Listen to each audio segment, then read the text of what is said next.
Buenos días, buenas tardes, buenas noches. Realmente no sé en qué momento estarían viendo este video, pero el día de hoy me pidieron para hablarles sobre este tema que es redacción de artículos científicos.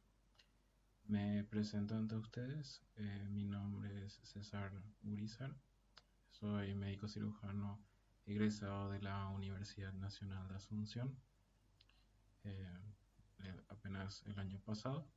Actualmente estoy haciendo mi internado rotatorio en el Hospital de Clínicas San Lorenzo. Yo fui anteriormente, bueno, ahora ya soy casi saliente, editor de la revista Discover Medicine, que es la revista de mi sociedad científica SOCIEM 1, la Universidad Nacional de Asunción. Fui editor en jefe por, por un año entre el 2017 y 2018, y desde ese momento, desde el 2018, permanecí como editor científico.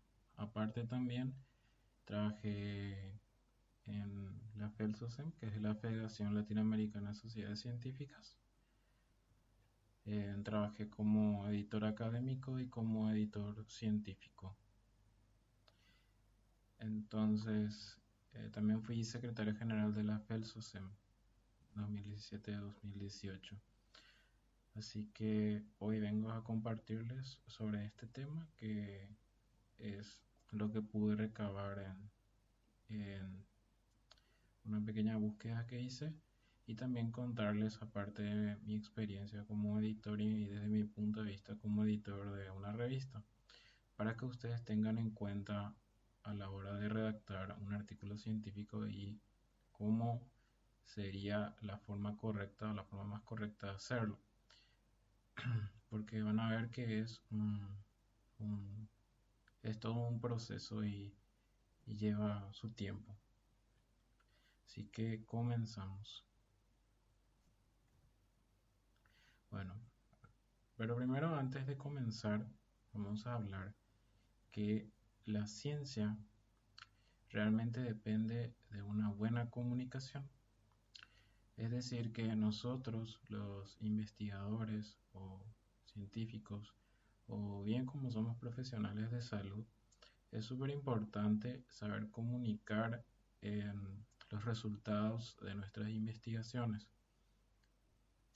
Realmente es todo un arte poder hacernos entender y que también la población general entienda los resultados de una investigación que nosotros hacemos, así como también investigadores de otras áreas que no sean de salud. Entonces, ahí depende mucho, ¿no? O sea, tiene mucha fuerza, una implicancia grande en la forma en que nosotros comunicamos nuestros resultados de nuestras investigaciones. Entonces, no basta solamente saber hacer ciencia, es decir, saber trabajar en el laboratorio o hacer un buen ensayo clínico a la hora de probar algún medicamento, sino también escribirla. Eso es muy importante porque muchos no saben escribir, y eso también puede llevar a malas interpretaciones del trabajo, así como también un bajo alcance a la hora de que sea publicado en una revista o en algún medio de comunicación. Entonces es muy importante definir lo que es un artículo científico. El artículo científico se define como un texto que muestra por primera vez, ojo con esa palabra, los resultados de una investigación científica. Es decir, que los artículos originales, los reportes de caso, o un original breve, o incluso una carta del editor, constituirían lo que se llama una literatura primaria, es decir, es la información de primera mano. Entonces, no es lo mismo que un libro, porque un libro o un artículo de revisión sería ya una literatura que tuvo que haber sido, o sea, que tuvo que haber recopilado de varios artículos y no es realmente la fuente original. Entonces hay veces que eso también implica que no estén, es decir, uno lee un libro, por ejemplo, no están todos los resultados que hizo aquella investigación, sino solamente una pequeña parte. Entonces, todas nuestras decisiones como profesionales de salud se basan en artículos científicos, porque a eso se refiere la medicina basada en evidencia, es decir, que nosotros tomamos decisiones con base en, en investigaciones científicas y lo que está científicamente probado. Es decir, un profesional de salud realmente no puede improvisar las cosas, sino tiene que basarse en algo y para, o sea, tener algo con que argumentarse, ¿verdad? Entonces, esta es una pequeña frase que encontré que me gustó mucho, eh, que dice que la vida de un naturalista sería dichosa si solo tuviera que observar sin escribir nunca. Miren, ya hace como casi, o sea, más de 100 años, Charles Darwin ya lo estaba diciendo. Es decir, que si nosotros no comunicamos nuestras investigaciones, los resultados de nuestras investigaciones y solamente la guardamos para nosotros, realmente no tendría ningún sentido. Entonces, sigamos. Antes de empezar a hablar de lo que es la redacción científica, es súper importante tener en cuenta estos tres principios, que son: uno, la precisión; dos, la claridad; y tres, la brevedad. La precisión se refiere a una elección adecuada de términos, es decir, que uno tiene que elegir las palabras correctas para poder expresar los hallazgos que uno encontró o sea, que uno pudo lograr con su investigación. Y aunque ustedes no lo crean, también es importante la claridad, un lenguaje sencillo. Es decir, que uno no hace falta que adorne mucho el texto que uno esté redactando para poder expresar una idea. Cuanto más sencillo, cuanto más cercano al lenguaje que nosotros hablamos, nosotros escribamos, obviamente en un lenguaje formal, eh, eso es mucho más fácil de leer que un artículo que esté lleno de términos lingüísticos que caen en la redundancia, lo cual es un error muy frecuente a la hora de escribir. Entonces las ideas tienen que estar bien construidas, es decir, que siempre escribir de una manera y no mezclar en estilos de redacción. Entonces tiene que ser un estilo propio cuando uno escriba, y que tiene que tener un orden lógico, es decir, las ideas tienen que estar ordenadas. Y hay algunos consejos que les voy a ir mostrando más adelante de cómo sería una forma de escribir. Y es importante la brevedad. Cuanto menos extensas sean las ideas que uno quiera expresar, y que si uno puede expresar con la menor cantidad de palabras posible, es mucho mejor que, que escribir. O sea, es mucho más fácil leer un párrafo que tenga hasta 4 o 5 líneas que un párrafo que tenga 8 o 10 líneas, lo cual eso quita muchos puntos y es aburrido leer a la hora de cuando empezamos a revisar artículos de la literatura. Bueno, este es un cómic que encontré súper interesante de qué hace a un investigador un gran investigador. Bueno, primero es que el investigador es uno de las personas más sapientes, es decir, tiene un gran conocimiento, aparte tiene buenas ideas también a la hora de desarrollar proyectos de investigación. Como siempre, en los artículos experimentales son los que mayor potencia tienen como literatura, es decir, como evidencia A sería. Es importante, aparte, que un investigador sepa escribir, pero por sobre todo, y lo más importante, es una buena comunicación. porque si no, ¿de qué serviría hacer investigación si nadie va a conocer lo que uno encontró, ¿verdad? Entonces, como una primera premisa, antes de empezar a hablar de lo que sería la redacción, yo les recomiendo que presenten sus trabajos de investigación, sus casos clínicos, lo que tengan, a congresos científicos, em, porque esto les va a ayudar a definir qué enfoque ustedes quieren, o sea, qué es lo que ustedes quieren comunicar con su artículo y qué alcance quiere tener eso. También ayuda a repensar en la investigación que uno hizo, si es que se encontraron falencias o algo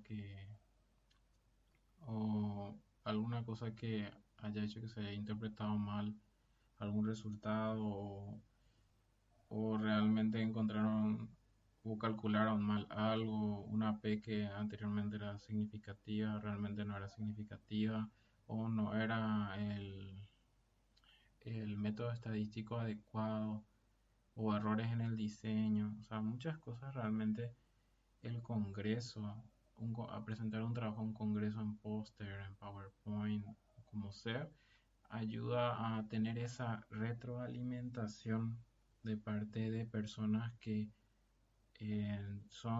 sepan de esa área en la cual el jurado cuando esté juzgando sus trabajos. Y todo, o sea, todo eso tienen que tomar como algo constructivo. No importa si sus trabajos no llegan a ganar premios y nada, eso ayuda igualmente. O sea, no se desanimen si sus trabajos, por ejemplo, no llegan a ganar premios o algo así, porque realmente hay veces que puede ser que no haya estado bien presentado solamente por eso. eh, que su artículo no haya causado una buena impresión. Entonces, presentar a congresos realmente ayuda muchísimo. Y si sus trabajos llegaron a ganar algún premio, les recomiendo totalmente presentar a una revista científica posteriormente. No se queden con sus trabajos guardados en el cajón porque solamente ustedes lo conocen y nadie más. Eso no sirve. Entonces, antes también es muy importante, aunque ustedes no lo crean, que hay mucha gente que ignora esto, están las normas de autoría. Cada revista científica tiene sus propias normas, las cuales siempre están disponibles en el sitio web de la revista. ¿Por qué digo sitio web? Porque actualmente todas las revistas son en formato electrónico. Realmente hay muy pocas revistas que son en formato impreso. Hay algunas revistas como la revista Mi Sociedad Científica que tiene el formato impreso y formato electrónico, pero actualmente el electrónico es la mejor opción para publicar porque tiene mucho mayor alcance. Aparte tiene visibilidad internacional al estar disponible en Internet. Entonces es súper importante leer las instrucciones de autoría porque las instrucciones de autoría tienen toda la información que ustedes tienen que saber antes de mandar el artículo a una revista. En las revistas siempre ponen la información sobre la longitud que tiene que tener el artículo, o sea, hasta cuántas palabras, la estructura que tiene que tener, hasta cuántas figuras o tablas, qué documentos tienen que mandar, si tienen que mandar consentimiento informado, si tienen que mandar declaración de conflicto de intereses, si tienen que mandar una declaración de autoría, o si es que tienen que pagar, porque hay algunas revistas, las revistas que no son de acceso abierto, esas hay que pagar habitualmente y tienen que pagar generalmente cada autor. Yo realmente les recomiendo primero para empezar, ya que son estudiantes, entonces publicar en revistas de acceso abierto. Primero porque tienen mayor visibilidad internacional, tienen mayor visibilidad y Y hay varias revistas también que son gratuitas y que están indexadas a buenas bases de datos. Pero siempre, o sea, de alguna forma hay que empezar a publicar y una buena opción son las revistas estudiantiles. Yo por eso les recomiendo, o sea, acá una pequeña publicidad a la revista Mi Sociedad Científica que se llama Discover Medicine. Está indexada a varias bases de datos y acá les dejo el link que es sobre las normas de autoría. Está todo bien detallado ahí. Entonces es súper importante que ustedes sigan las instrucciones de autores para evitar cualquier disgusto y evitar que su artículo sea rechazado en primera mano por no seguir las normas, porque las revistas habitualmente no se van a molestar si quieren revisar el artículo si es que ustedes no tienen todos sus documentos en orden a la hora de mandar y tampoco si es que no cumple el formato que ellos piden. Entonces es muy importante revisar. Entonces, una, algo que quiero que tengan en mente es que ustedes tienen que pensar como el lector. O sea, ustedes tienen que pensar quiénes van a ser las personas que van a leer su artículo. Entonces, tienen que pensar, pueden ser lo mismo, pueden ser investigadores, pueden ser clínicos. Recuerden que los clínicos también son los que toman las decisiones a la hora de atender a los pacientes y siempre se basan en artículos científicos y para poder decidir sobre sus tratamientos.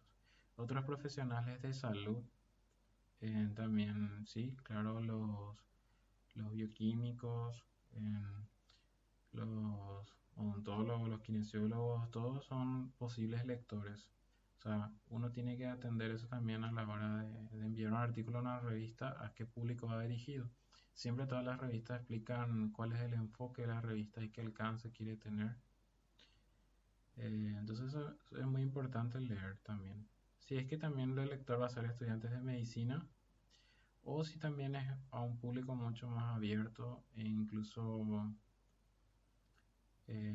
más diversificado. Por ejemplo, los políticos que son los que tomarían acciones y decisiones y se podrían basar también en un artículo científico.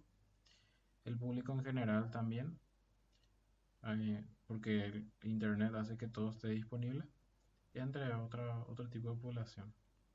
Entonces, uno tiene que adecuar el contenido del artículo. O sea, mi artículo, mi trabajo de investigación que yo tengo en crudo, tengo que adecuar al tipo de lector que, al que yo estoy apuntando y también al tipo de revista que yo estoy apuntando. Entonces, tanto la forma como organizo mi contenido, así como yo escribo, tiene que ser entendible para esa persona que va a ser el público final, que es el lector, ¿verdad? Entonces, adecuar el contenido al conocimiento y también a los intereses. Es decir, que el artículo tiene que ser también atractivo a la hora de leer, ¿verdad? Entonces, bueno, vamos a empezar a hablar ya sobre la redacción. Entonces, primero mencionar que los artículos originales siguen un formato típico en su mayoría, que es el formato IMRID, que son las siglas de Introducción, Materiales y Métodos, Resultados y Discusión. Entonces, para que ustedes tengan una idea, un artículo, la estructura de un artículo original, que es de lo que principalmente vamos a hablar, sigue la forma de lo que es un reloj de arena. Es decir, se empieza con la introducción, que sería la parte de arriba del reloj de arena, materiales y métodos, ve cómo se va estrechando, los resultados, que sería la parte más específica. O sea, nosotros estamos conduciendo el curso de la arena alrededor del reloj. Entonces pasa por la parte más estrecha, que son los resultados, y posteriormente hacer una generalización con los resultados, o sea, de los resultados pasar a la discusión. Otras informaciones que son no menos importantes de un artículo son el título, la información sobre los autores, o sea, los autores en sí o sus filiaciones, el autor de correspondencia y demás, el resumen del artículo, las palabras clave, los agradecimientos que pueden estar o no, y muy importante, las referencias bibliográficas. Entonces, empecemos. El título. El título del artículo debe sintetizar de manera breve el contenido del artículo. Tiene que ser suficientemente específico y debe ser interesante al lector. Tiene que tener toda la información necesaria como para que la persona que lea sepa sobre qué es el artículo. Y esto tiene que estar expresado en la menor cantidad de palabras posible. Les voy a mostrar un ejemplo posteriormente. Y no debe contener ninguna abreviatura ni siglas. A no ser que la abreviatura sea algo eh, bastante conocido. Por ejemplo, puede ser VIH, que todos conocen, pero no puede ser abreviaturas complejas o muy específicas, o abreviaturas propias nuestras. Entonces, eso es muy importante. No más de 15 palabras. Eso generalmente no incluye lo que son las preposiciones y eso. Pero es para que tengan una idea, porque un título muy largo también hace que sea poco atractivo de leer. Entonces, esto es un ejemplo de cómo puedo escribir el título de mi artículo. Van a ver que es diferente escribir un trabajo de investigación que finalmente el artículo que es publicado. Hay veces que el trabajo de investigación en muchos aspectos es mucho más largo que en lo que es un artículo original. Un trabajo de investigación, por ejemplo, nivel de conocimiento sobre VIH, sífilis y gonorrea en estudiantes de medicina de primer, segundo y tercer curso de la Universidad Nacional de Asunción 2020. Entonces acá responde todas las preguntas sobre qué trata el trabajo, en qué población se hizo, específicamente de primer, segundo y tercer curso, y de dónde de la Universidad Nacional de Asunción, en qué momento, en el año 2020, qué, cómo, cuándo, dónde. Y el título, el ejemplo que podríamos poner como título del artículo sería Conocimientos sobre enfermedades de transmisión sexual en estudiantes de medicina paraguayos. Esto solamente sería un ejemplo porque ven cómo en este título, que evidentemente tiene más de 15 palabras, podemos convertir en un artículo, en un título mucho más corto, que ya engloba, por ejemplo, a 3 enfermedades que son enfermedades de transmisión sexual, y se define también en qué población y de qué nacionalidad.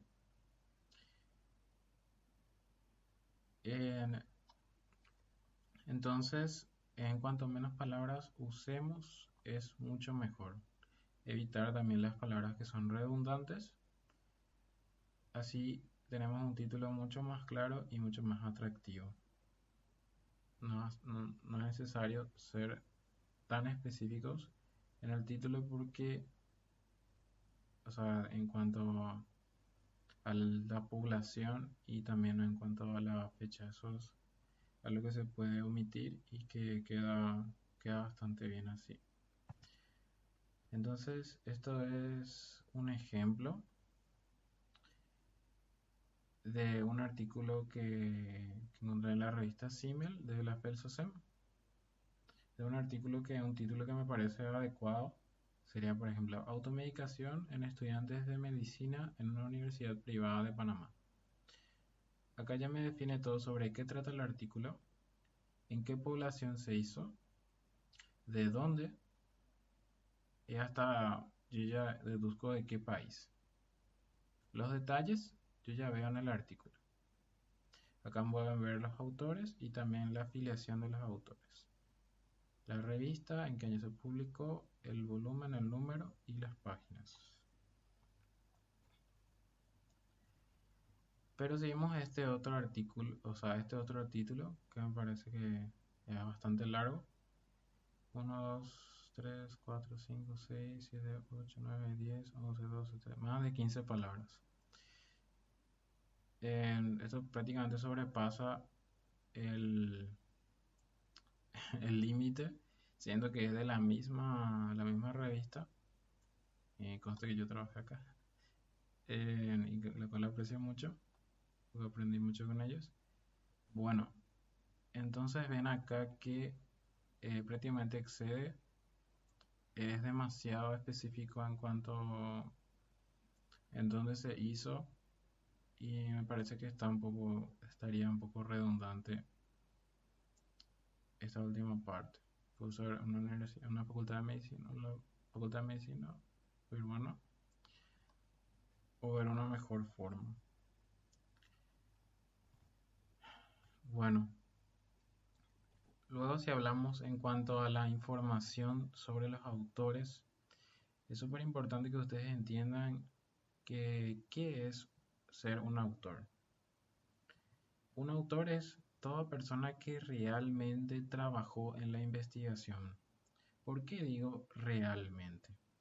Porque generalmente uno cuando es estudiante, uno, digamos, si es que quiere presentar un trabajo en un congreso o finalmente publicar el trabajo de investigación en una revista científica, en uno se ve presionado desde su posición de estudiante a poner nombre de personas que realmente no trabajaron, por ejemplo, sean los tutores o, o jefes de servicio o cualquier persona que te esté presionando a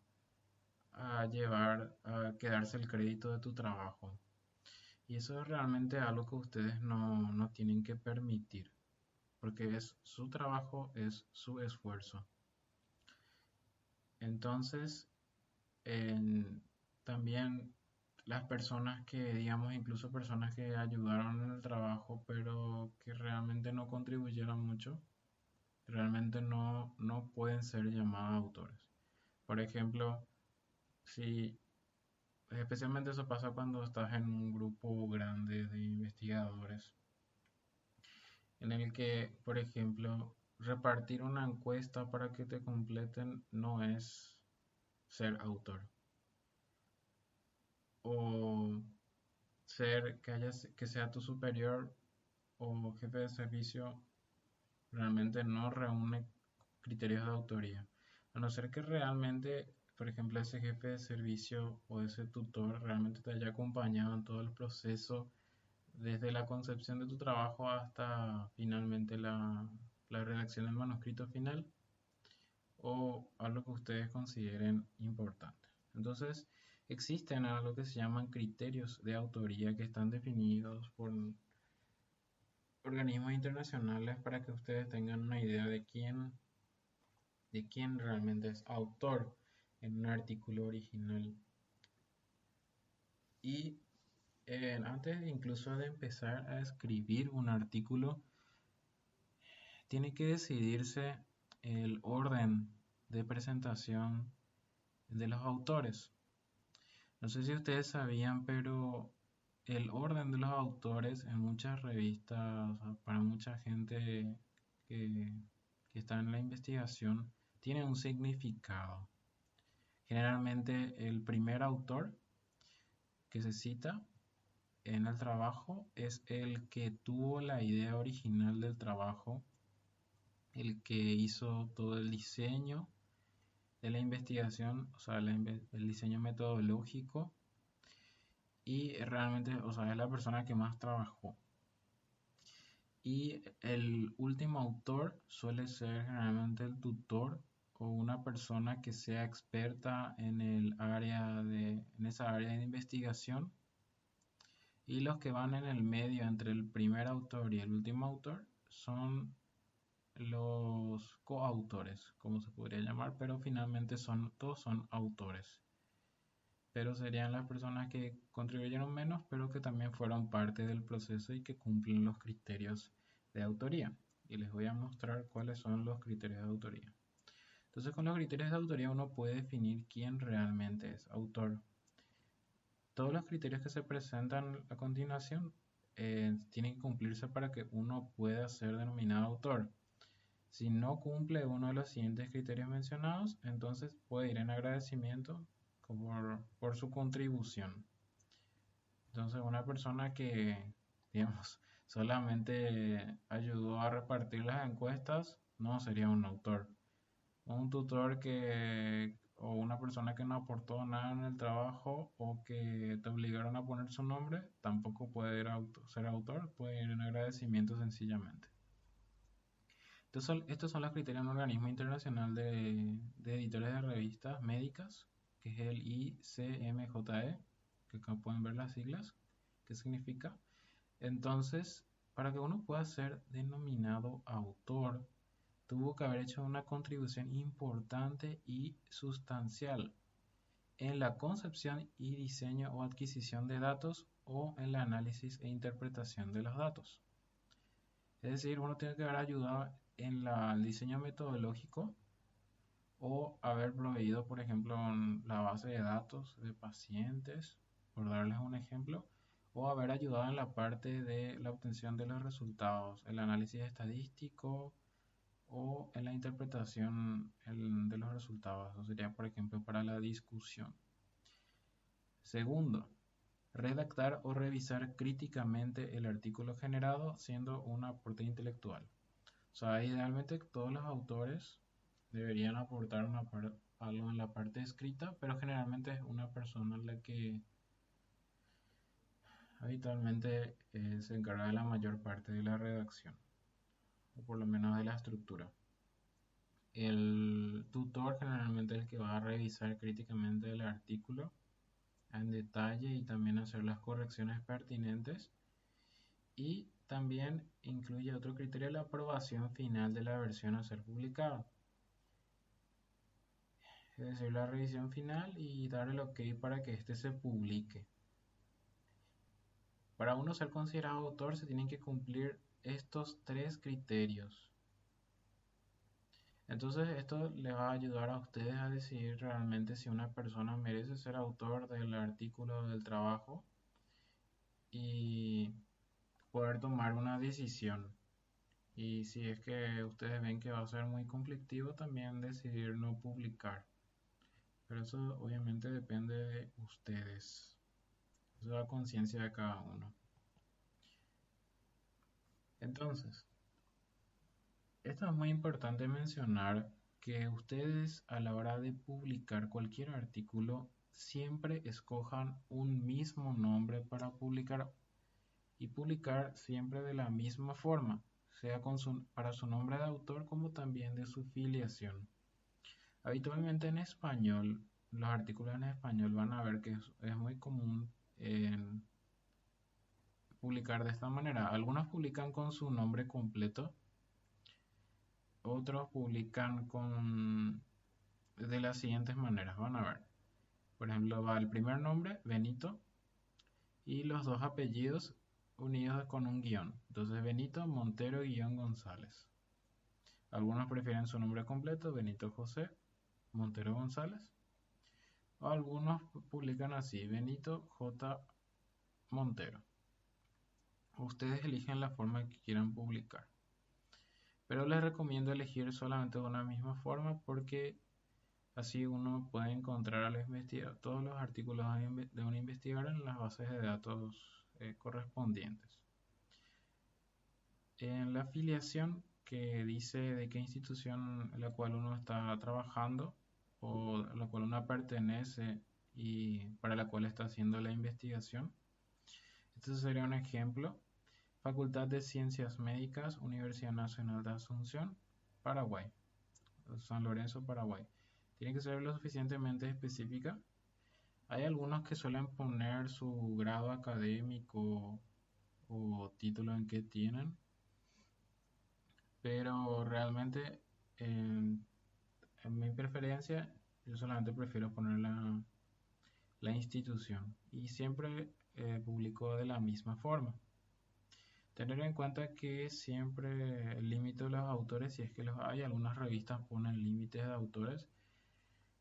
Habitualmente, en la mayoría de las revistas, el límite de autores suele ser de 6 y cuando es más de 6 autores, recomiendan más de 10. Eso varía mucho según las revistas. Publicar como grupo investigador. O sea, hay veces que hay grupos de investigación súper grandes, por ejemplo, que tienen 30, 40 autores cuando se hacen guías y esas cosas, o metaanálisis, o no sé, artículos de revisión o protocolos. En esos casos, cuando son muchos autores, se publica como grupo de investigación y de eso se anexa al final del artículo la lista completa de los autores.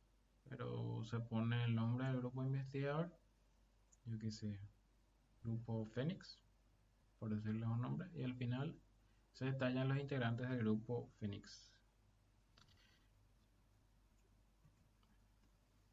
Eh, Les quería hablar sobre esto que se llama ORCID, que es una red de investigadores. Es como una base de datos sobre todos los nombres de los investigadores de cómo están publicando. Entonces uno puede consultar acá y ver si es que el nombre que yo elija para publicar, sea por ejemplo Benito J. Montero, que no sea que haya ya otra persona que esté publicando como Benito J. Montero, entonces es más seguro de que no haya nadie más. Entonces uno puede crear acá su perfil y hacer registrar en esa forma de publicar. Entonces es como un identificador digital permanente que te distingue de cualquier otro investigador. Entonces uno tiene un número identificador único con números y letras y eso queda como un registro. Hay algunas personas que publican con más de una forma de un nombre, entonces hacen constar de que son la misma persona. Que Benito J. Montero es lo mismo que Benito Montero González, guión González. Pueden revisar ahí la página overseas.org.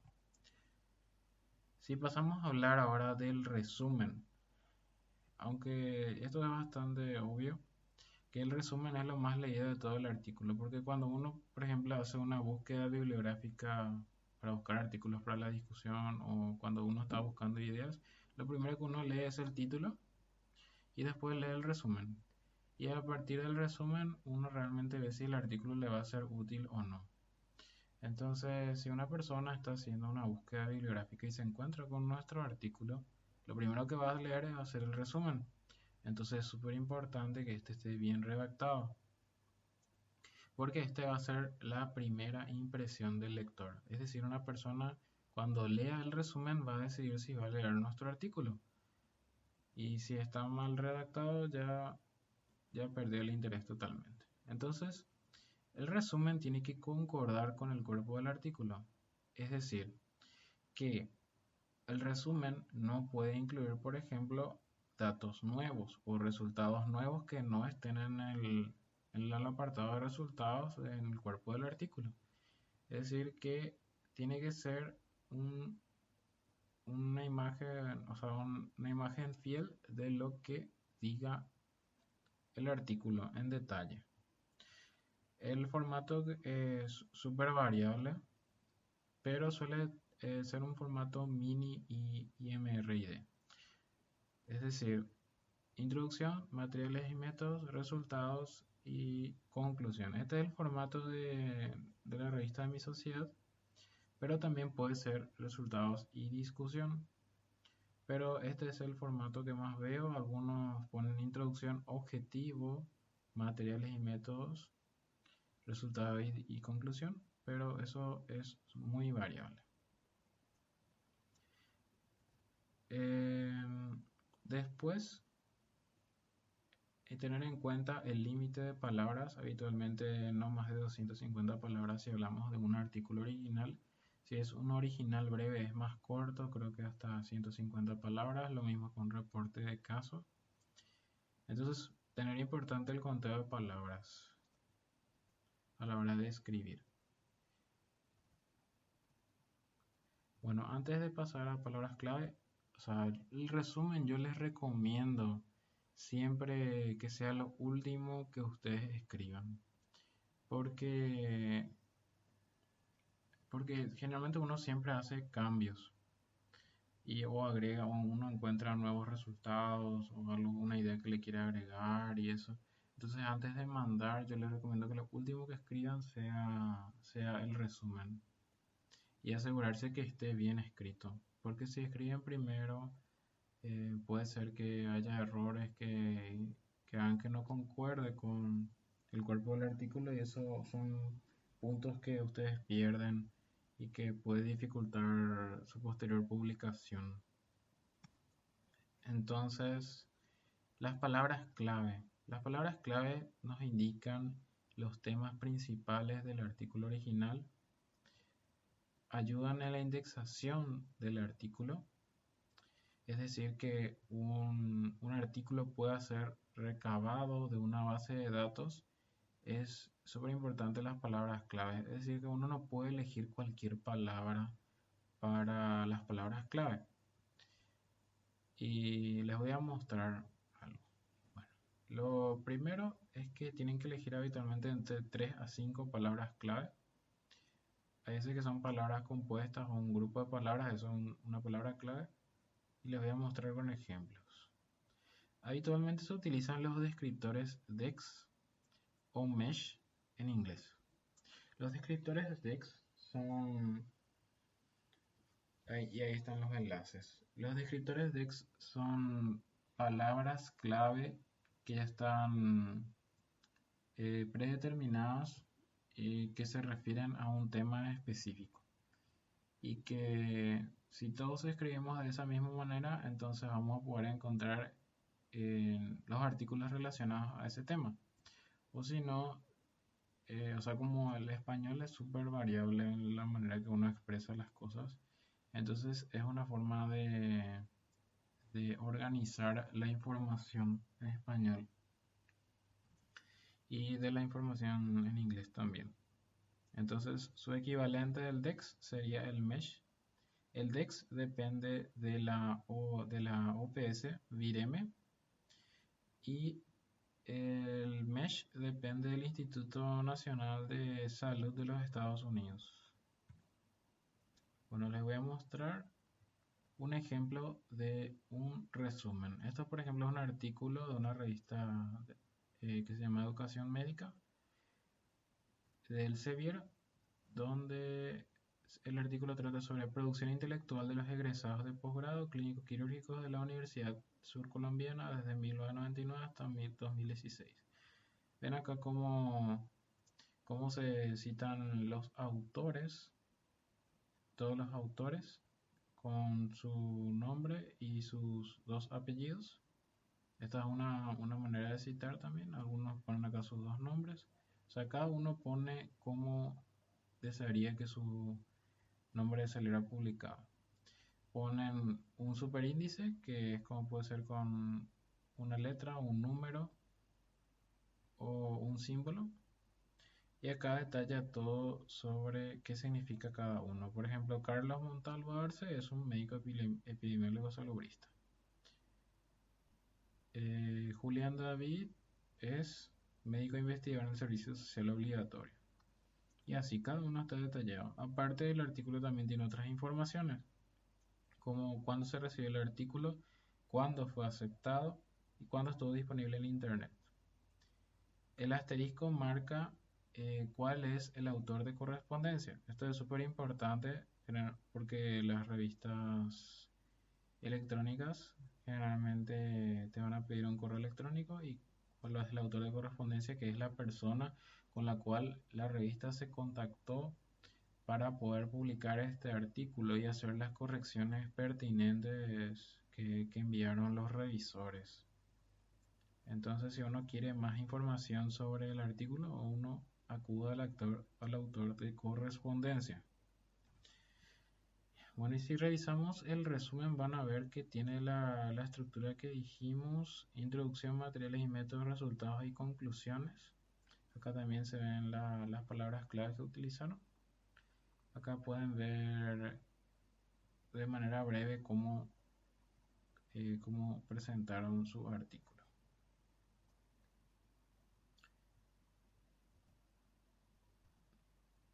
Entonces ahora le voy a mostrar lo que serían los descriptores, que serían los términos que vamos a utilizar para nuestras palabras claves.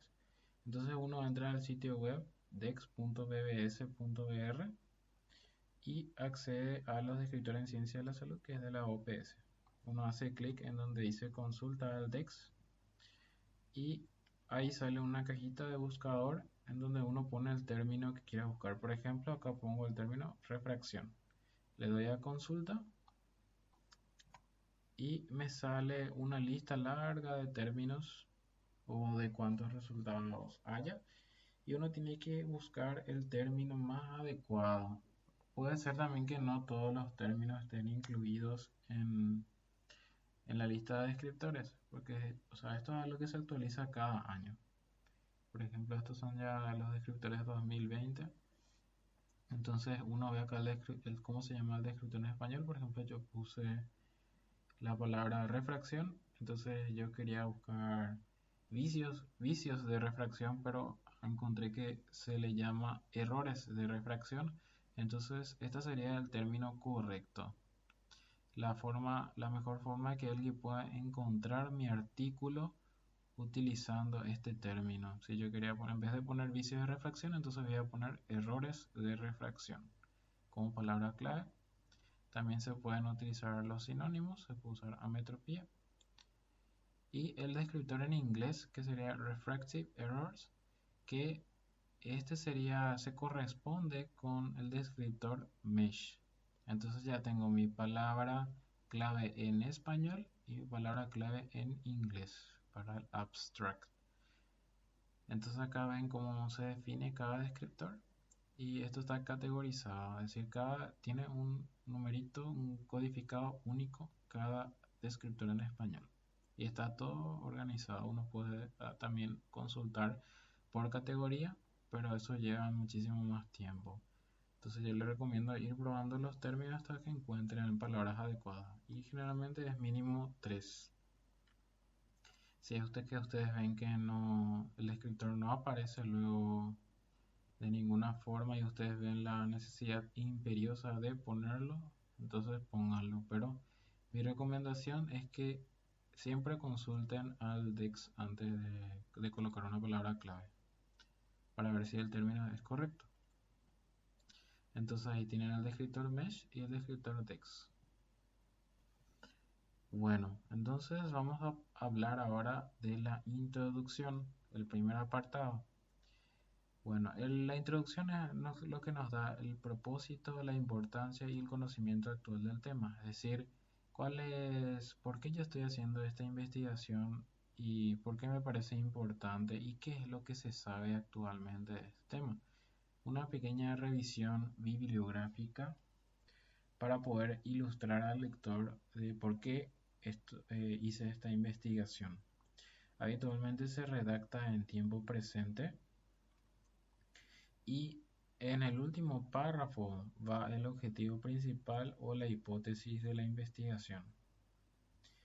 En la introducción, esto es un número estimativo, realmente se dice que la introducción no tiene que pasar de una página y media y haciendo un conteo rápido más o menos serían 750 palabras. No pasarse de eso, no hacer una introducción muy larga, especialmente si usted, o sea, en los artículos que son relacionados a la salud, generalmente un artículo no sería la introducción de un artículo, como dice su nombre, solamente para introducir al tema. No es una revisión bibliográfica, por lo tanto no tiene que ser muy larga. Cuanto más corta, mejor. Y habitualmente se citan como máximo entre 5 a 6 artículos. No tienen que haber muchas citas o referencias bibliográficas en la introducción del artículo. Para eso está la literatura, los libros, artículos de revisión si es que uno quiere explayarse en el tema. pero no viene al punto de un artículo de investigación. Entonces les presento algo que me enseñaron en la facultad a escribir, que es utilizando el modelo de una pirámide invertida, para que tengan una idea. Generalmente se hace unas pequeñas definiciones, si es que hay términos que ya se tengan que definir antes de hablar sobre el tema. También dar un panorama acerca de la situación sobre ese tema en particular a nivel mundial, es decir, si es que hay estadísticas mundiales respecto a eso. Por ejemplo, cuántas personas tienen vicios, o sea, errores de refracción a nivel mundial, cuántas millones de personas.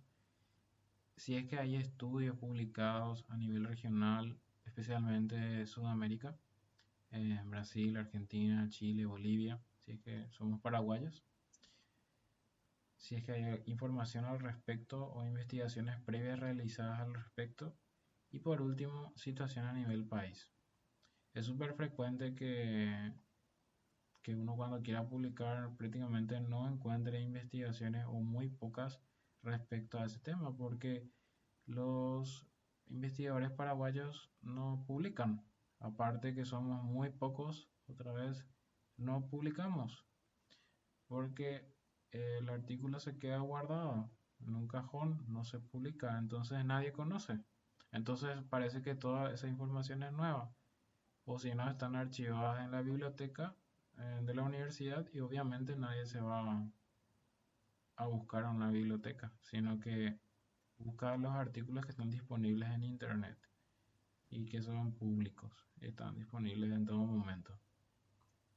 Entonces, si es que no hay artículos a nivel país o a nivel regional, uno hace constar y dice que no se encontraron artículos previos. Obviamente hay que hacer una buena búsqueda bibliográfica para poder afirmar eso. O sea, hacer una búsqueda exhaustiva. Posteriormente se habla de la importancia de la investigación o qué implicancias tendría hacer una investigación así. Y el objetivo del trabajo generalmente es el último párrafo. Se puede poner en el último párrafo la importancia y el objetivo, pero lo último que se tiene que mencionar es el objetivo o la hipótesis de investigación. Entonces, ven que tenemos la forma de una pirámide, la cual vamos de lo general a lo específico, que es finalmente el general, la situación a nivel mundial, las definiciones para tener una idea, y terminamos en lo específico, en lo particular, que es el objetivo de nuestra investigación. Entonces, si hablamos ahora de los materiales y métodos, puede estar escrito de dos formas: en forma narrativa o en forma de apartados o con subtítulos. Yo particularmente prefiero la forma narrativa, es decir, que esté escrito en forma corrida.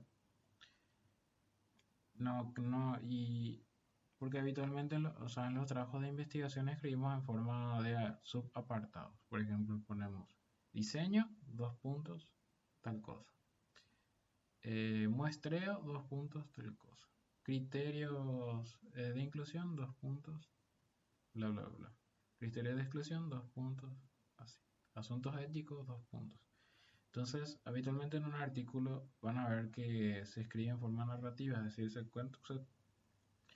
escribe como un cuento. Se realizó un estudio de corte transversal, de muestreo probabilístico, de no probabilístico, conveniencia, y se va contando como una historia.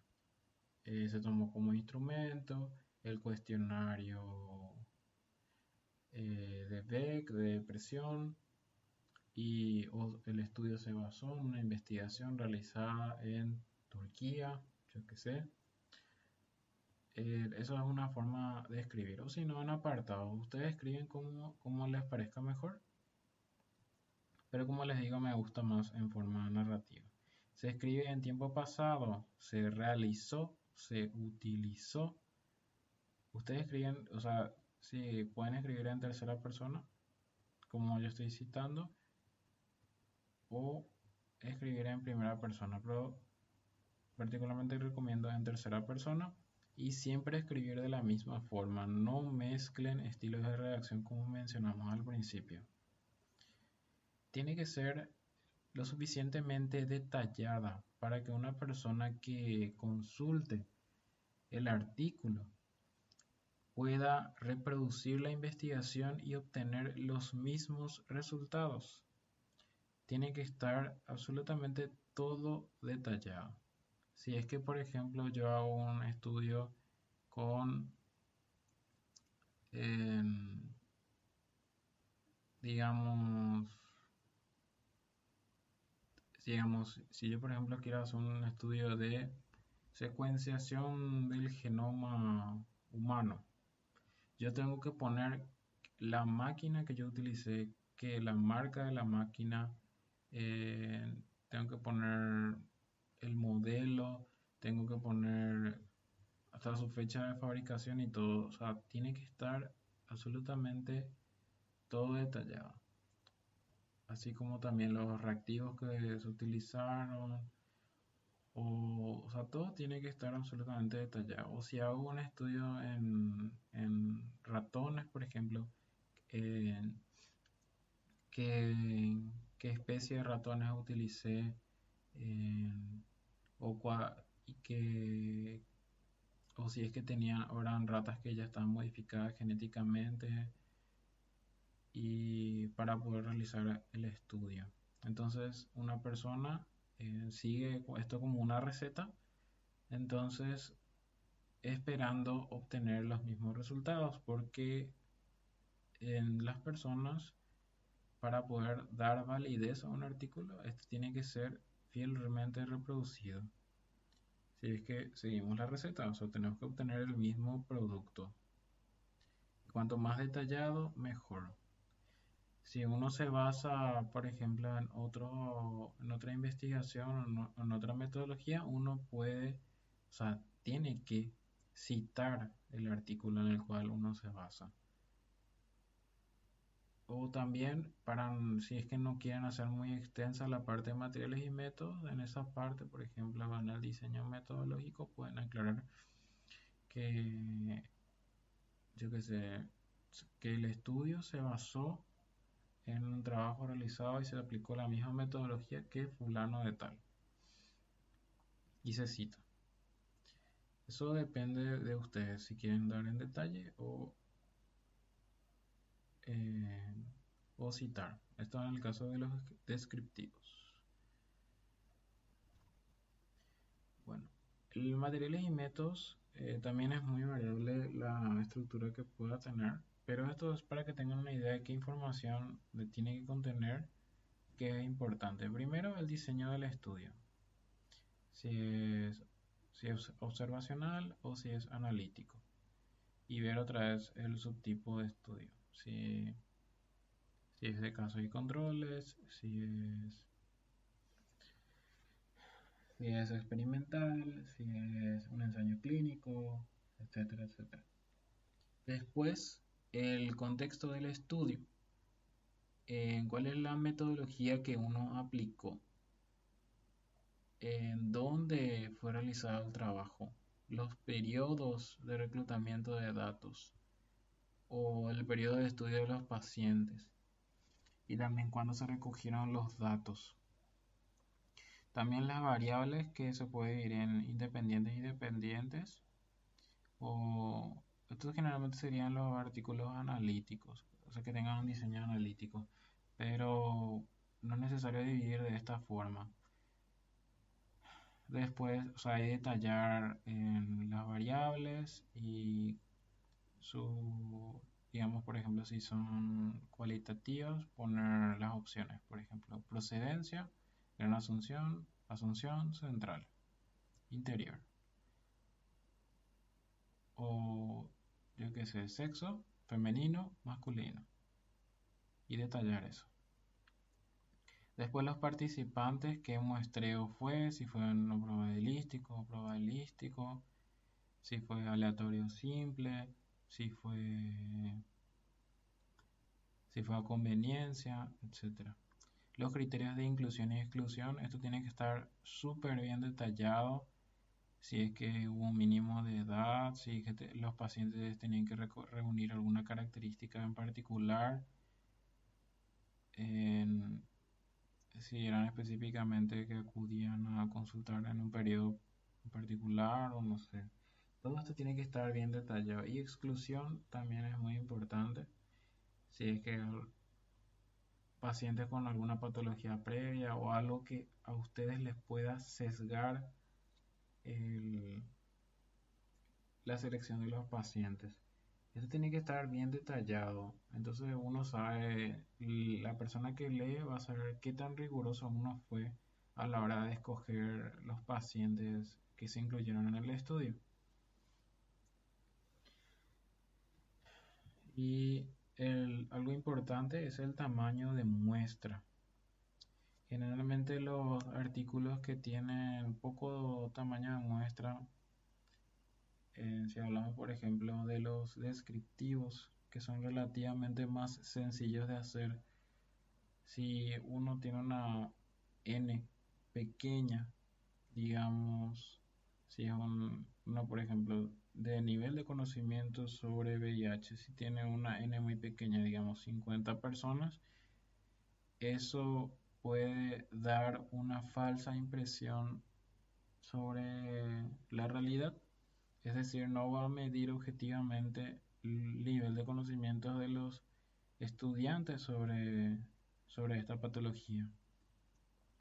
Entonces, uno se tiene que basar, o sea, tiene que el cálculo de tamaño de muestra tiene que ser el adecuado y también tiene que reunir una cantidad de gente considerable. Siempre hay un mínimo y lo mejor siempre es pasarse el mínimo porque puede ser también que durante el camino, mientras analicen sus datos, se den cuenta que había personas que completaron, o sea, dejaron incompletas las encuestas o alguien que les pueda sesgar sus resultados y uno siempre termina descartando personas. Entonces, siempre es mejor tener de más. Y si uno hace estudios experimentales o ensayos clínicos, es más difícil conseguir población porque uno tiene que ser mucho más estricto en, en los criterios. Así como también si es un estudio experimental, tampoco puedo tener una N muy grande, porque si no estaría violando criterios éticos. Y después también fuente de datos, si es que yo utilicé una base de datos que no me pertenece, digamos por ejemplo una base de datos sobre accidentados de motos del hospital de trauma. Y si es que obtuve permiso para poder utilizar esos datos, por ejemplo. Después, acá ya está mal el numerado, pero tenemos el instrumento de medición. Si es que yo utilicé alguna encuesta que ya está validada previamente, mencionar también. Si es que hubo sesgos en el trabajo, también es importante detallar o algo que pueda llegar a confundir y que el lector tenga que tener en cuenta a la hora de leer los resultados. Después, los métodos estadísticos, si cómo se presentan los resultados, si en forma de tablas o de gráficos, qué prueba estadística usé y por qué utilicé esa prueba estadística, qué intervalo de confianza, qué valor P se tomó como significativo. Todos esos detalles tienen que estar, qué programas estadísticos se utilizaron, si se utilizó Excel, EpiInfo, SPSS, etcétera, etcétera, etcétera. Y las cuestiones éticas que son terriblemente importantes a la hora de publicar un artículo. Y no, acá hago una salvedad que no es importante, o sea, es más importante poner que un paciente firmó consentimiento informado para participar del trabajo que poner qué principios de la bioética se cumplieron, porque eso es súper frecuente ver en los trabajos que se cumplió el principio de autonomía, se cumplió el principio de beneficencia. A la hora de publicar, esos principios ya no quedan muy bien en, en el artículo final. Entonces, hay cosas que sí son importantes. Por ejemplo, si el paciente que participó o las personas que participaron, si firmaron consentimiento informado, si es que el trabajo o el protocolo fue presentado a un comité de ética en investigación, si es que le dieron algún código de aprobación, o sea, todos esos detalles tienen que estar. Es mucho más importante también eh, saber,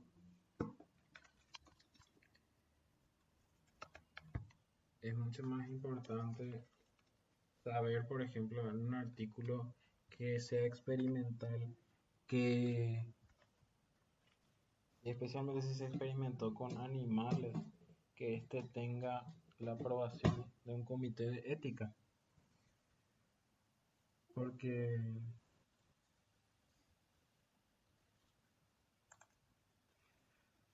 porque justamente estamos manipulando animales, lo mismo también que si es un ensayo clínico en las personas. Bueno, en cuanto a los resultados tienen que estar escritos en tiempo pasado. Uno tiene que seleccionar los resultados a presentar. Puede ser también que uno tenga demasiados resultados y no sepa qué hacer con tantos. Entonces uno tiene que elegir qué es lo que quiere presentar finalmente.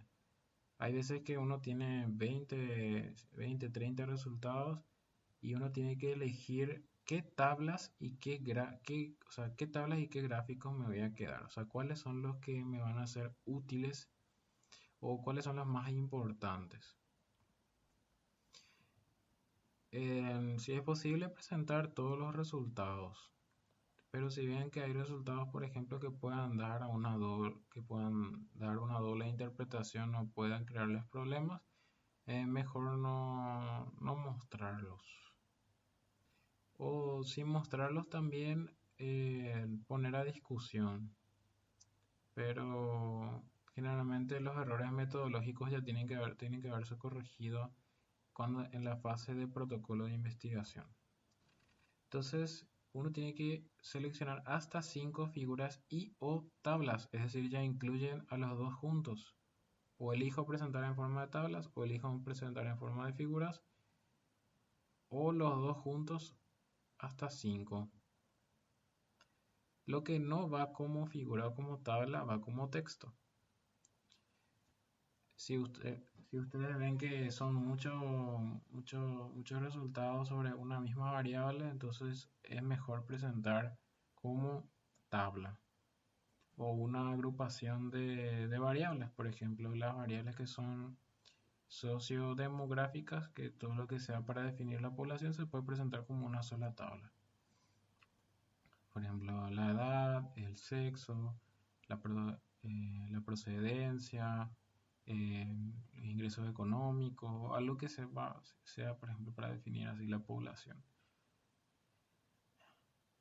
Eh, y también cuando sea una variable que tenga, una variable, por ejemplo, cualitativa, que tenga muchos ítems y eso en el texto capaz se vea muy extenso y muy difícil de leer, entonces eso es mejor presentarlo como tabla.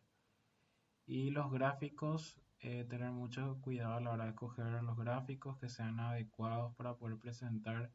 O sea, no poner gráficos que realmente no van a ser útiles. Por ejemplo, un gráfico, una torta sobre, un gráfico circular, una torta sobre sexo. Eso perfectamente puede ir como texto. O sea, elegir bien, por eso la idea, elegir bien la figura o la tabla a presentar. Y siempre cuando escriban y presenten los resultados, no hay que repetir los datos que aparecen ya en las tablas y o figuras, que para eso están, para ayudar al texto. No hay que repetir. Y generalmente solamente se menciona lo más importante de cada tabla o figura. Y eso es importante porque no, o sea, podemos mencionar lo más resaltante o el resultado más importante de una tabla X, y uno tiene que presentar los resultados, no emitir opiniones. No se emiten opiniones en los resultados, eso se hace en la discusión. Y siempre citar la figura en el texto. ¿Y cómo se cita? Al final se pone paréntesis, figura número tanto, o paréntesis, tabla tanto. No se pone ver figura tanto porque eso ya es muy redundante, lo mismo que ver tabla tanto. Entonces esta sería la forma correcta de citar, y siempre todas las tablas y figuras tienen que estar citadas en el texto. Y esto sería un ejemplo de cómo citamos. La forma incorrecta y la forma correcta. Por ejemplo, cuando uno cita tablas y figuras, se tiene que enfatizar en el hallazgo, en el resultado, no en la tabla o figura. Es decir, la tabla 3 muestra que los investigadores que tomaron este seminario publicaron el doble de artículos por año. Esto está incorrecto, porque doy más énfasis en hablar sobre la tabla al principio y se pierde la idea. Entonces, si escribimos de esta forma, van a ver que es diferente.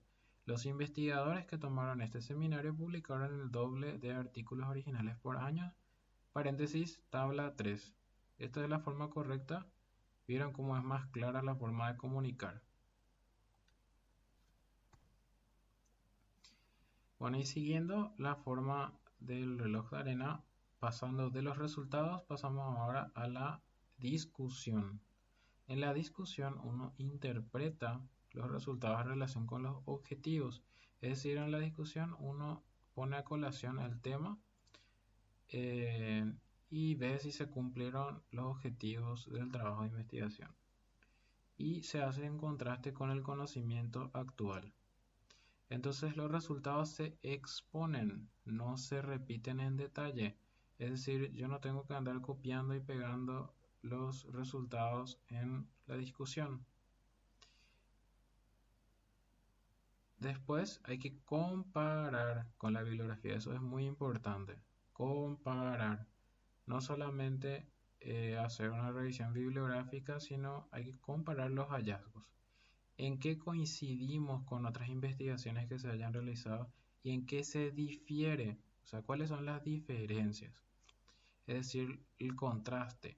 Digamos, un artículo, o sea, yo por ejemplo encontré que hay una alta incidencia de errores de refracción en los estudiantes de medicina, pero en una investigación realizada en estudiantes médicos argentinos se encontró que la tasa de incidencia era baja. Y entonces yo pongo un artículo que está, digamos, en contra de mis hallazgos, y puedo poner un artículo que está a favor de mi hallazgo. Por ejemplo, en estudiantes médicos chilenos se encontró también que había una alta incidencia de miopía, por ejemplo.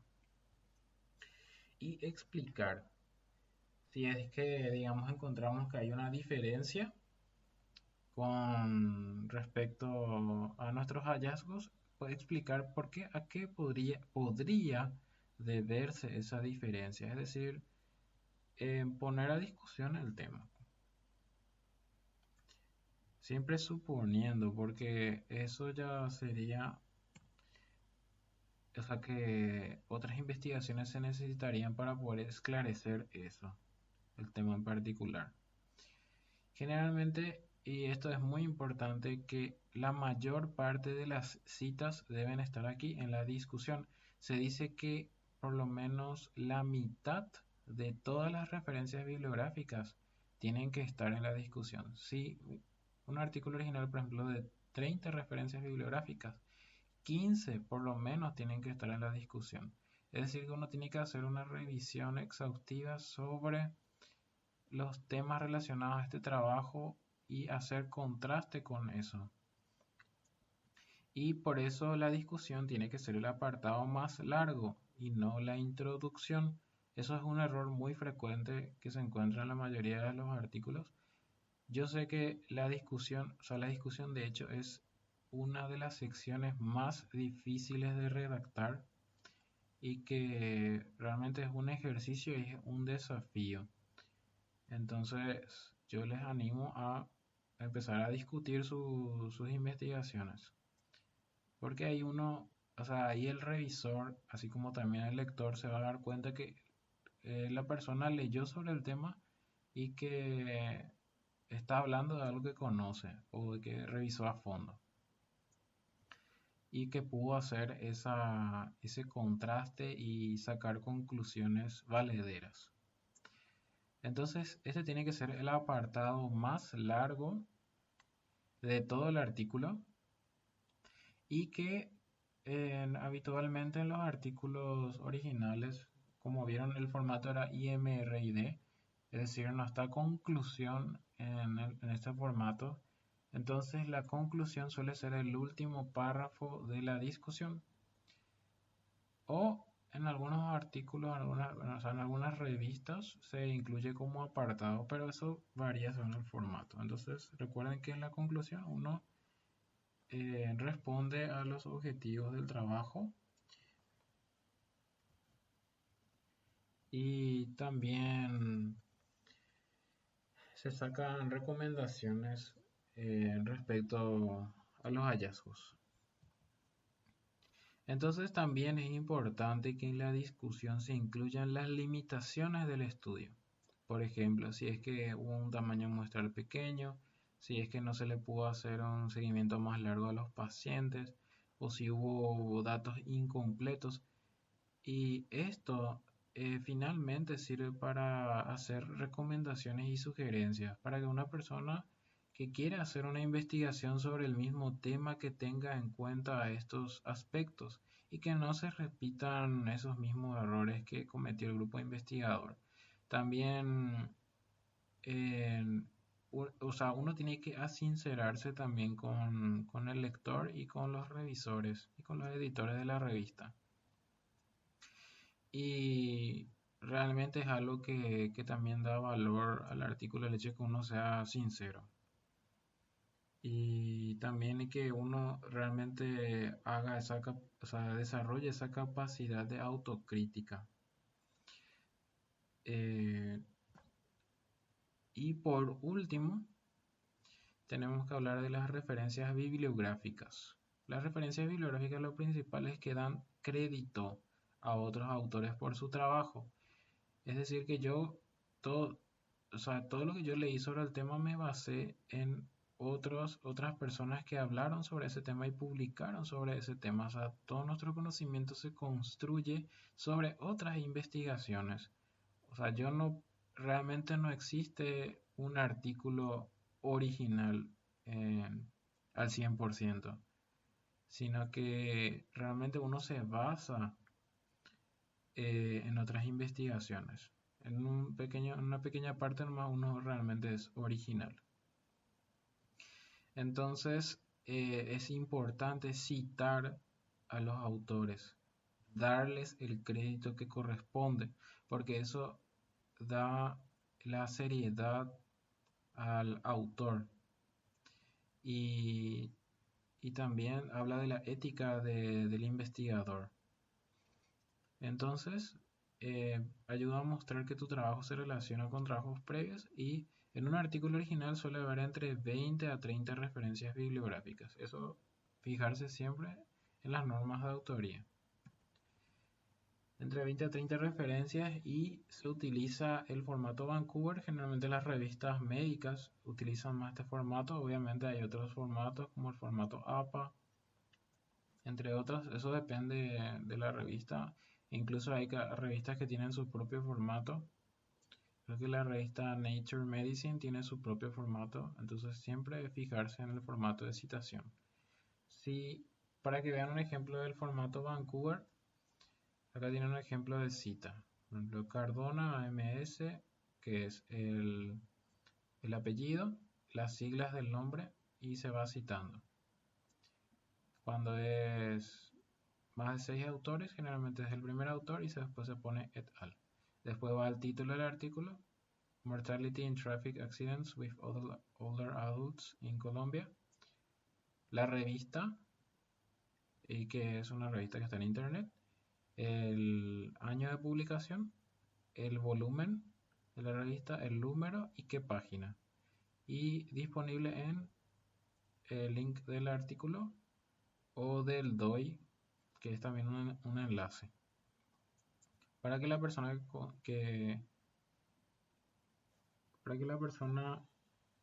consulte el artículo al cual yo estoy citando y que vea que realmente yo no estoy inventando la información.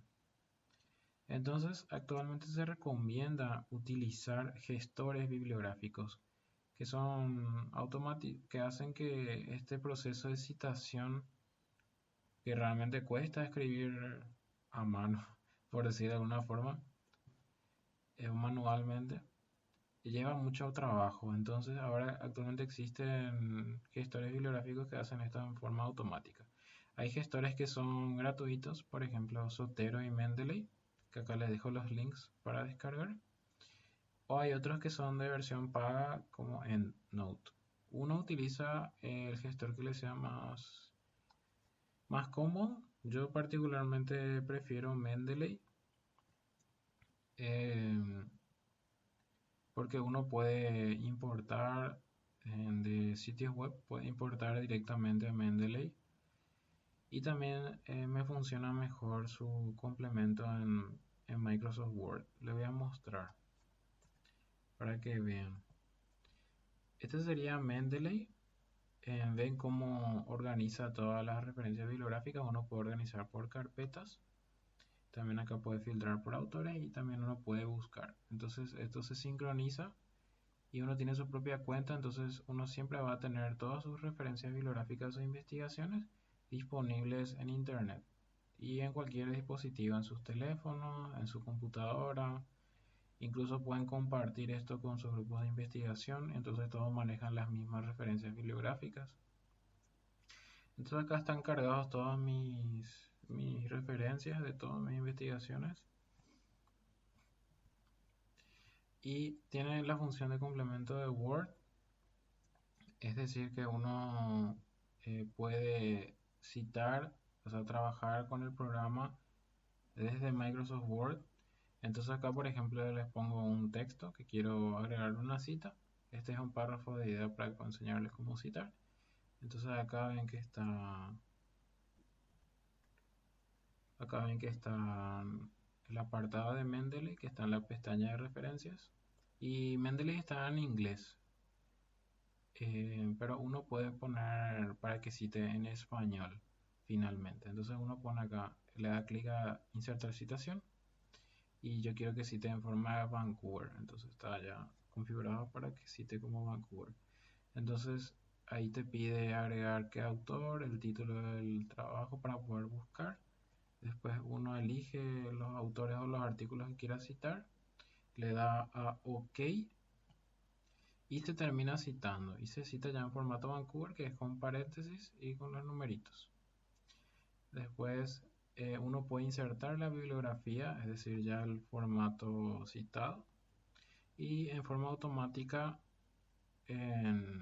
ya nos pone.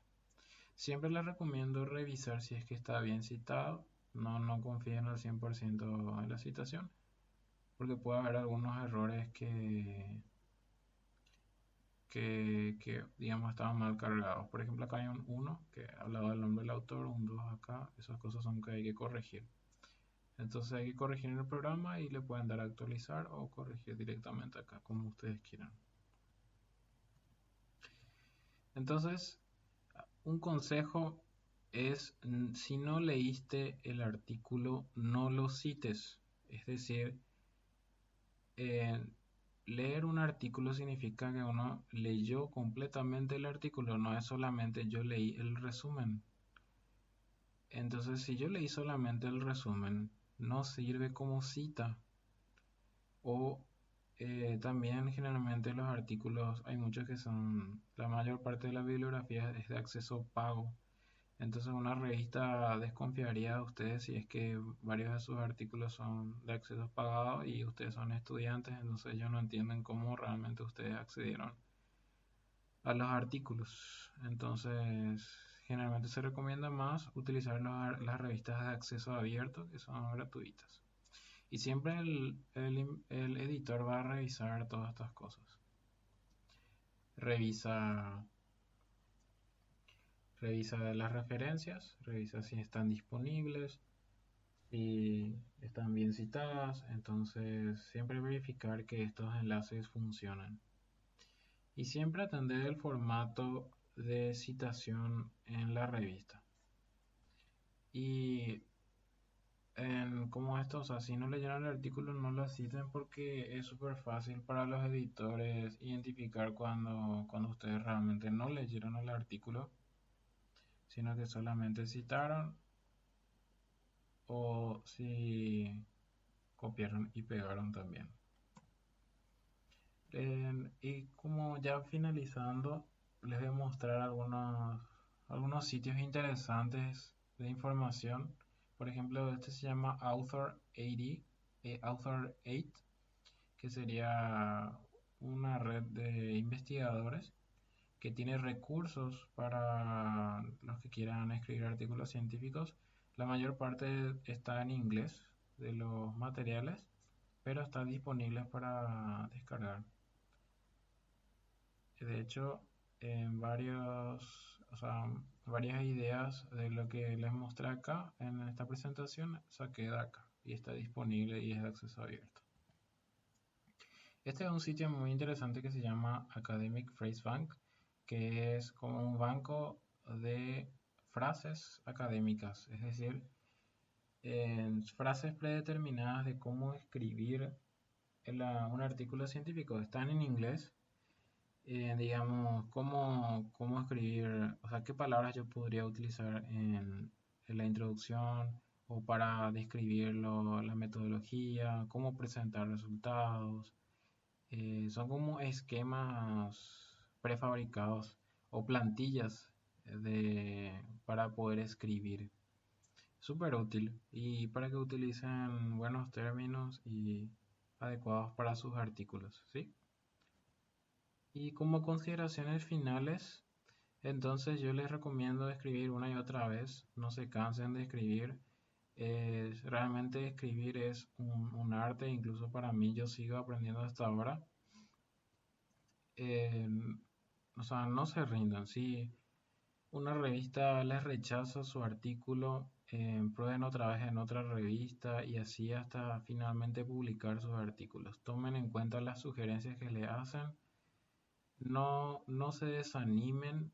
O sea, esa retroalimentación de una revista es súper importante. Incluso les va a ayudar a publicar en otra revista si es que finalmente no quieren. Eh, entonces no desistan. Eviten el plagio, por favor, porque es algo que los revisores siempre revisan si es que hay plagio, porque si no, si ya tiene plagio el artículo, el 99% seguro que ese artículo se va a rechazar. Y eso es algo, un filtro previo que hacen muchas revistas y realmente eh, uno pasa vergüenza si es que recibe el informe de plagio y ve que el artículo es un copia y pega. Entonces, les recomiendo que ustedes escriban el artículo. No copien y peguen, escriban ustedes con sus propias palabras y, y así. Hay que intentar.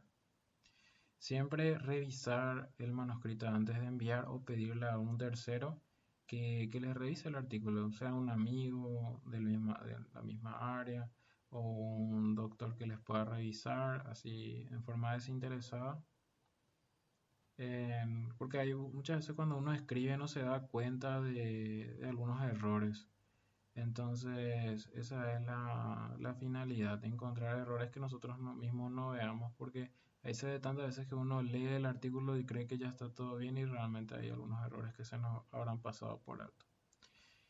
Escoger una revista adecuada, dirigida al público acorde a el que yo quiero llegar, al alcance que yo quiero tener, si yo quiero que mi artículo lean con nacionales, si quiero llegar a un público internacional, entonces escoger una revista internacional, eh, si es una revista de acceso abierto o si estoy dispuesto a pagar eh, la, el, el precio para publicación y así. Siempre les recomiendo la revista de acceso abierto. Y fíjense en las indexaciones también para que sus artículos tengan un impacto. Y entonces, finalmente, publicar sus investigaciones. Eh, no sirve de nada que yo tenga guardado el trabajo, eh, porque generalmente la mayoría llega solamente hasta los congresos y no termina este último paso que es la publicación en una revista científica. Entonces ustedes tienen que intentar y ir aprendiendo, porque realmente es un proceso de aprendizaje, no es nada fácil escribir un artículo, pero con el tiempo van a ver que les va a ser mucho más fácil y cuando sean profesionales de salud, especialistas, subespecialistas, va a ser pan comido escribir un artículo. Ahora les puede llevar días escribir, pero cuando sean profesionales en una tarde pueden terminar incluso un artículo. Y eso es todo. Espero que les haya servido, que hayan aprendido algo y muchas gracias por su atención.